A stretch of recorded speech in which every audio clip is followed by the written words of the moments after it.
जय सिया राम। सब सुख लाए तुम्हारी सरना, तुम रक्षक काहू को डरना। हमारे शास्त्रों में ईश्वर के अहेतु की कृपा की बातें काफ़ी की गई हैं। अहेतु की कृपा का मतलब हो गया अकारण ही कृपा। कई बार कारण उपस्थित करने के बाद भी ईश्वर कृपा नहीं करते और कई बार अकारण ही कर देते हैं। कारण उपस्थित करने का मतलब हुआ कि हम पूजा पाठ कर रहे हों, अनुष्ठान कर रहे हों, व्रत नियम से चल रहे हों, तब भी लगता है कि हम ईश्वर की कृपा पात्र नहीं बने। और कई बार होता है कि अकारण ही कृपा कर देते हैं। अब इसको संतजन बताते हैं कि भले ही प्रत्यक्ष रूप में इस जीवन में ऐसे कोई कर्म दिखाई न देते हों, लेकिन हो सकता है कि पहले का कुछ ऐसा रहा हो, इसलिए अहेतु की कृपा हो गई। या फिर ये होता है कि जिस प्रकार से रडार क्षेत्र में कुछ चीज़ें आ जाती हैं, तो ईश्वर की कृपा की जद में किसी संत के कृपा की जद में किसी संत की निगाहों में, नज़रों में कोई भक्त जब आ जाता है तो उस पर कारण ही कृपा हो जाती है। एक तो होता है कि संत महात्मा का हम प्रयासों के तहत चरण स्पर्श करें और कहें कि बाबा आप मुझे आशीर्वाद दें, और एक है कि किसी संत महात्मा के भीतर से स्वयं ही किसी के लिए आशीर्वाद निकल जाए। वो बहुत फलीभूत होता है, बल्कि वही फलीभूत होता है कि स्वतः अंतःकरण से आशीर्वाद निकले, वो आशीर्वाद व्यक्ति को लग जाता है। ऐसे ही संत हैं बाबा नीम करोली जी महाराज। भले ही सशरीर इस धरा पे नहीं है, लेकिन अभी भी जो उनके भक्त हैं, जो उनका ध्यान धरते हैं, जो उनका पूजन करते हैं, कभी भी उनको स्मरण में लाते हैं, या फिर हनुमान जी की ही भक्ति करते हैं। जो हनुमान जी की भक्ति करते हैं, इतना विश्वास रखिए एक दिन वो बाबा नीम करोली जी महाराज से परिचित हो जाते हैं। जैसे जैसे हनुमान जी से भक्ति बढ़ती है, वैसे वैसे बाबा जी करीब आने लगते हैं, उनसे परिचय बढ़ने लगता है, उनके बारे में जानने की इच्छा होने लगती है।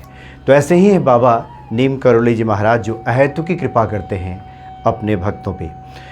बाबा जी के इस अलौकिक प्रसंग की हम चर्चा करें, उसके पहले दो महत्वपूर्ण प्रश्न हैं जिसकी हम बात कर लेते हैं। एक दरअसल आलोक कुमार जी ने लिखा है कि जो भी हनुमान भक्ति पे ये वीडियो देखते हैं उससे बहुत सारे उपाय बताए जाते हैं। इनका कहना है कि उसके बाद जो फ़ोन किया जाता है उसमें उन्होंने मेरे बारे में लिखा है कि आप उठाते नहीं हैं, ये शोभा नहीं देता, कि आपको फ़ोन उठा लेना चाहिए। उन्होंने लिखा है, बिल्कुल सही बात है। चूँकि आप जो वीडियोस देखते हैं, किसी प्रकार की शंका होती है या कुछ और जानना चाहते हैं, तो इच्छा होती है कि उस व्यक्ति से बात करें, लेकिन कुछ व्यवहारिक कठिनाइयों पे भी आप ध्यान दीजिए। हनुमान भक्ति बड़ी संख्या में देखा जाता है, काफ़ी बड़ी संख्या में लोग भक्त हैं। देश विदेश में हनुमान जी की ऐसी कृपा है कि हनुमान जी की महिमा से लोग परिचित होना चाहते हैं, और दिन भर में हज़ारों मैसेज, हज़ारों कॉल्स आते रहते हैं। जब हम फुर्सत में होते हैं तो फिर ये फ़ोन उठा लेते हैं, ये दरअसल ऑफिशियल नंबर है। और जब हम उपस्थित नहीं होते, चूँकि हमारा कार्य तो कुछ और है, हमारा कार्य है कि हनुमान जी से संबंधित महिमा के बारे में लोगों को बताना, कोई संत महात्मा मिल जाए तो उससे बातचीत करना। अब ये शंका समाधान करने में ये बहुत समय भी इसमें लगता है, और जो मूल काम है वो छूटने लगता है। हालांकि वीडियोस के माध्यम से बहुत विस्तार से उसमें बातें की गई होती हैं, फिर भी अगर कुछ प्रश्न इस तरह के होते हैं तो उसको वीडियो के माध्यम से हम बता देते हैं। बातें भी होती हैं बीच बीच में, लेकिन कुछ तो ऐसे भक्त हैं जो बार बार फ़ोन करते हैं, छोटी छोटी बातों को लेकर के फ़ोन करते हैं। तो इसके लिए हमने बताया है कि बहुत से पंडित जी लोगों का नंबर है, ज्योतिषियों का नंबर है, जो इन सब मामलों को देखते हैं, उनसे आप संपर्क कर सकते हैं। हम भी फ़ोन उठा लेते हैं, लेकिन हमेशा दिन भर फ़ोन कॉल से उठाएं ये संभव नहीं होता। ये व्यवहारिक कठिनाई है, जो किससे जो हमारा मूल काम है वो छूट जाता है। जो मूल काम है वो छूट जाता है, फिर हम बात ही करते रह जाते हैं। तो इस पे ध्यान देने की आवश्यकता है। इसलिए आप मैसेज कीजिए, जो महत्वपूर्ण अगर प्रश्न होगा, जो सबके काम का होगा, सबके हित के लिए होगा, वो तो वीडियो के माध्यम से भी हम बता देते हैं। और एक और दूसरा प्रश्न है, ये दूसरा प्रश्न भी बहुत महत्वपूर्ण है, और ये लिखा है रोहित पपने जी हैं। इन्होंने लिखा है कि जय श्री राम मनोज जी, आपकी रिस्पेक्ट है बहुत, पर ऐसा लग रहा है कि आपका और कुछ काम नहीं रह गया है। रोज़ रोज़ नए नए विधि कहाँ से लाते हैं, रोज़ रोज़ नई नई बातें करते हैं हनुमान जी के बारे में, कहते हैं आपका कोई, लगता है कोई दूसरा काम नहीं रह गया है। तो रोहित जी, आप समझ लीजिए कि मेरा सच में कोई दूसरा काम नहीं है। हम सिर्फ हनुमान जी की ही बातें करते हैं, इससे संबंधित भक्ति की बातें, भक्ति का प्रचार प्रसार कैसे हो, मेरा यही काम है। इसके सिवाय मेरा कोई दूसरा काम नहीं है। दूसरी बात आपने पूछा है कि रोज़ कहाँ कहाँ से लाते हैं। अरे भाई, इतने शास्त्र हैं, इतने पुराण हैं। अभी तो हम बहुत से लोगों से बात करते हैं, बहुत मुश्किल से लोग मिलते हैं ऐसा कोई जो कहता हो कि हमने रामचरितमानस का सांगोपांग अध्ययन किया है, मतलब शुरू से लेके पूरा हम रामचरितमानस पढ़ गए हों। ऐसे तो बहुत कम लोग मिलते हैं। इतने पुराण हैं, शास्त्र हैं, नए नए ग्रंथ हैं, संत महात्माओं के टीकाएँ हैं। कई जन्म निकल जाए, कई जीवन निकल जाए, तब भी इसका पार नहीं पाया जा सकता, सबके बारे में नहीं कहा जा सकता। इसलिए आप ये कह रहे हैं कि रोज़ रोज़ कहाँ से लाते हैं। रोज़ रोज़ कहाँ से लाएंगे, अभी तो कितने जीवन धरेंगे तब भी ये बातें ख़त्म नहीं होने वाली हैं। और आप कहते हैं कि रोज़ रोज़ कहाँ से लाते हैं। अभी तो शुरुआत हुई है, अभी तो कुछ वीडियोज़ आपने देखा है और उसमें कह रहे हैं। देखिए, इसके पीछे दरअसल एक मनोविज्ञान होता है। मनोविज्ञान ये है कि व्यक्तित्व आया है अपनी मनोकामना पूर्ति के लिए, उसको हनुमान जी से चाहिए कि हम आए हैं पूजा करने, हनुमान चालीसा का हम पाठ करें, ये वाला मिल जाए तो मिल जाए, एकदम सटीक बता दीजिए कि यही हम करें, और ये करें और मिल जाए बस। दूसरी बात आप करेंगे तो फिर हमको पढ़ना पड़ जाएगा, चिंतन करना, भ्रम हो जाएगा। फिर देखिएगा कि शिव जी भगवान हैं तो राम भी भगवान हैं, तो कृष्ण भगवान हैं, सब भगवान हैं। फिर कहा जाता है भगवान एक हैं, तो फिर तो चिंतन करना पड़ेगा ना, फिर पढ़ना पड़ जाएगा। 33 कोटि देवता हैं कि 33 करोड़ देवता हैं, अब बहुत सी बातें हो जाएंगी। अब हनुमान जी के इतने सारे मंत्र हैं, इतने सारे पाठ हैं, सबकी बातें हो जाएंगी, तो फिर मन में बहुत सारी बातें आ जाएंगी, क्योंकि पढ़ना पड़ेगा, इसके लिए चिंतन करना पड़ेगा। इसलिए कोई आए एकदम ये सटीक बता दे और मेरा काम हो जाए, काम के लिए आए हैं ना, तो इसलिए ये दिक्कत हो रही है। इसलिए इस तरह के प्रश्न मन में पैदा हो रही हैं। गीता भगवान कृष्ण ने अर्जुन को सुनाई, स्वयं साक्षात जहाँ कृष्ण खड़े हों, गीता सुना रहे हों। फिर लड़ाई होने लगी, अभिमन्यु का जब वध हो गया, उसके बाद फिर कृष्ण को उसमें अर्जुन को मोह पकड़ा, फिर कृष्ण जी को समझाना पड़ा। ये बार बार इस तरह की स्थिति आएगी, भ्रम की स्थिति। इसलिए ऐसा नहीं है कि रोज़ रोज़ कहाँ से लाते हैं, एक बता दिया अब इसी को पकड़े। एक क्या, एक उपाय तो राम है, बाकी सब तो हमने पहले ही कहा कि सब राम का विस्तार है, राम नाम जपिए। अब ये राम नाम महिमा से हम परिचित हो जाएं, इससे के लिए तो इतने बड़े बड़े पंडाल बनते हैं, इतने बाबा लोग करोड़ों खर्च कराते हैं, करते हैं, कथा सुनी जाती है, सुनाई जाती है, तब भी राम नाम समझ में नहीं आता। और आप कह रहे हैं कि कहाँ कहाँ से लाते हैं, कहाँ कहाँ से क्या लाते हैं, इतने पुराने हैं। आप जाइए, वहाँ सब जगह लिखा हुआ, हम कुछ भी नया नहीं कहते, सब पुरानी बातें हैं। माध्यम नया है, यूट्यूब नया नया आया है, बाकी बातें बहुत पुरानी हैं, नया कुछ भी नहीं है। इसलिए इसको समझिए। और हनुमान जी के महिमा से जब तक परिचित नहीं होंगे तब तक एक उपाय एक वीडियो में देख लीजिएगा, वो करते रहिएगा, उससे बात नहीं बनने वाली। बन जाए हनुमान जी कृपा, लेकिन सबके साथ ऐसा नहीं होगा। इसलिए महिमा से परिचित हों। तो हम ये कह रहे थे, बाबा नीम करोली जी महाराज के अलौकिक प्रसंग की बात कर रहे थे कि कई बार अहेतुकी कृपा कर देते हैं और कई भक्तों पे आज भी करते हैं। एक बार की बात है, वृंदावन में बाबा वहाँ के आश्रम में थे, बाबा बैठे थे। बाबा को ध्यान आया कि एक भक्त उनका मिलने आ रहा है, बहुत मतलब वो श्रद्धावान भक्त था, बाबा में श्रद्धा रखने वाला व्यक्ति था, आ रहा था। लेकिन बाबा को आज किसी अन्य व्यक्ति पे भी कृपा करनी थी, क्योंकि उसके साथ आ रहा था। संगत का गुण हम मिलता है, अगर अच्छे लोगों का संग मिल जाए तो अच्छा होता है। तो वो जो व्यक्ति जो उनका भक्त था आ रहा था, वो तो भक्त था, लेकिन उसका दोस्त भी साथ में आ रहा था।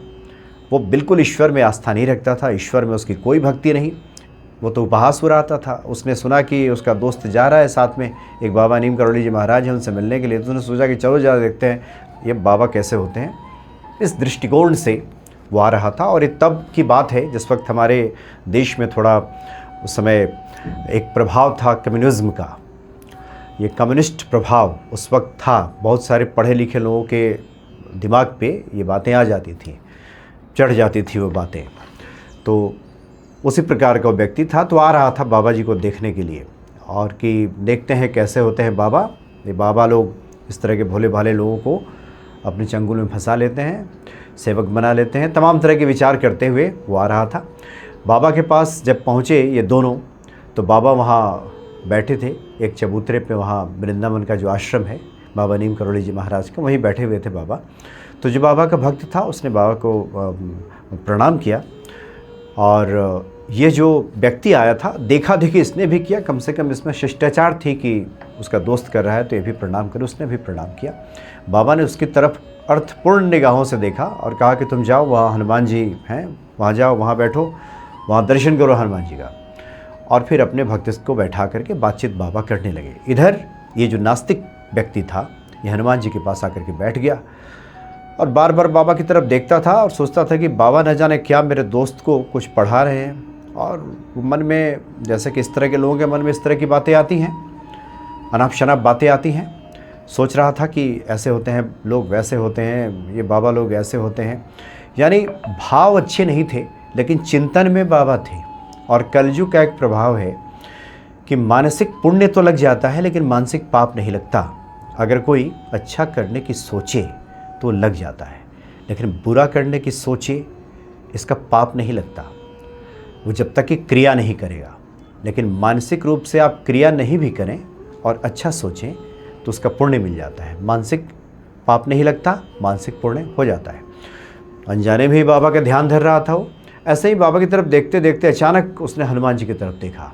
अब बाबा की लीला, हनुमान जी को तो पाखान की मूर्ति समझ रहा था, उसे लग रहा था कि ये तो पत्थर की मूर्त है। और हनुमान जी के आंखों से 2 अश्रु टपके और उनके कंधे पे आकर गिरे। ये उसने साक्षात अपनी आंखों से देखा। उसे लगा कि ये पाखान की मूर्ति जिसे समझ रहा था, ये आंसू कैसे टपका। न जाने क्या उसके दिमाग में इस तरह की बातें आईं। बाबा की कृपा से उधर बाबा की लीला चल रही थी। एक संत के सामने वो बैठा हुआ था, जो स्वयं साक्षात प्रतिमूर्ति हैं हनुमान जी के, कि उसे हनुमान जी में आस्था जगने लगी। उसे लगा कि ये पाखान की मूर्त नहीं है, ये ईश्वर है। नहीं तो ऐसे कैसे हो सकता है कि 2 जो अश्रु बूंदे हैं वो टपके हैं और हनुमान जी के कंधे पे जाकर गिरी है। वो पुनः बाबा को देखा, हनुमान जी को देखा, और इस दशा में वो हनुमान जी के प्रति नतमस्तक हो गया। वो उनके सामने दंडवत प्रणाम किया, बाबा जी के पास गया, बाबा जी को झुककर प्रणाम किया। बाबा जी मुस्कुरा रहे थे और बाबा जी ने आशीर्वाद दिया। उसके बाद तो वह हनुमान जी का भक्त हो गया। बाद में इस तरह की भी बातें आती हैं, वहाँ के भक्त जो उस समय थे वो चर्चा कर रहे थे कि जो नास्तिक होते हैं वो अगर किसी संत की कृपा हो जाए, ईश्वर के बारे में वो समझ जाए, तो जल्दी आस्तिक बन जाते हैं। उनको ईश्वर की कृपा जल्दी हो जाती है, क्योंकि वो अंधविश्वास नहीं कर रहे होते हैं, बल्कि परख करके, जान करके, समझ करके, महिमा से परिचित होकर के ईश्वर के प्रति जब अपना समर्पण करते हैं, झुकाव करते हैं, तो ईश्वर कृपा हो जाती है।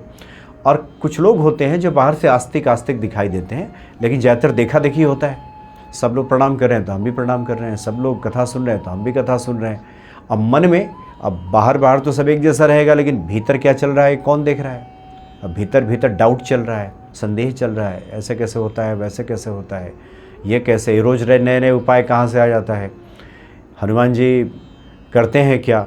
ये इस तरह के जो डाउट वाले लोग होते हैं, ये बाहर से आस्तिक दिखाई देते हैं, लेकिन ईश्वर कृपा से कई बार दूर हो जाते हैं। इसलिए नास्तिक कई बार ईश्वर का बहुत बड़ा भक्त बन जाता है, और सो कॉल्ड जो आस्तिक होते हैं वो समय उनका बीतता रहता है और ईश्वर कृपा के पात्र नहीं बनते। तो तनिक भी जो हनुमान जी का चिंतन करता है, बाबा नीम करौली जी महाराज को अपने चिंतन में लाता है, ध्यान में लाता है, उस पर अहेतु की कृपा बाबा कर देते हैं, पहले भी और आज भी। आज भी अगर कोई बाबा की तस्वीर लेकर के अपने मंदिर में रख दे और प्रतिदिन उनका एक बार नाम ले ले, प्रणाम कर ले, तो बाबा उसको निहाल कर देते हैं, सब दे डालते हैं जो उसे चाहिए इस संसार को चलाने के लिए। वो सब सांसारिक वस्तुओं की प्राप्ति तो हो ही जाती है, राम जी के प्रति भक्ति भी बढ़ा देते हैं बाबा। ऐसे हैं बाबा नीम करौली जी महाराज। जय सिया राम।